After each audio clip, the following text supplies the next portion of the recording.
little update on the golf cart. So the hatch release handle is a little bit loose, and it makes a weird noise, squeaky noise.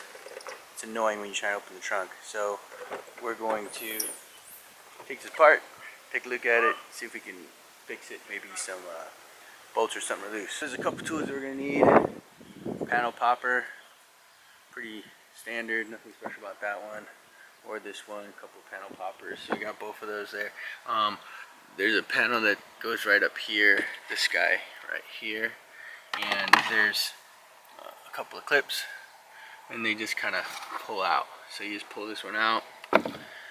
Side ones, very similar, a couple of clips, and we just kind of pull that one out. Same with this side over here. Just gonna kind of grab it, stick the panel popper behind, and pull it out. Now that we got the sides, the top, and the other side out, we're gonna have to take these little guys out.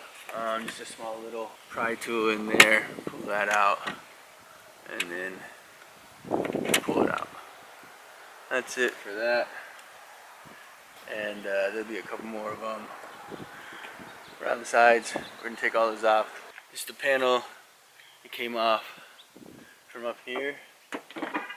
We had to take the little handle out. Then there's clips on the back.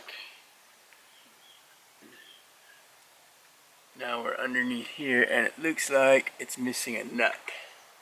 I'm not sure where the nut went.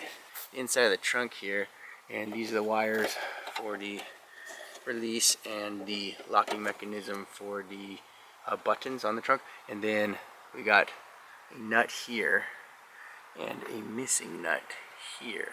So we will put a new one on and get that all squared away. Other than that, it's been pretty good and running good. Charges good, still goes about 40 miles.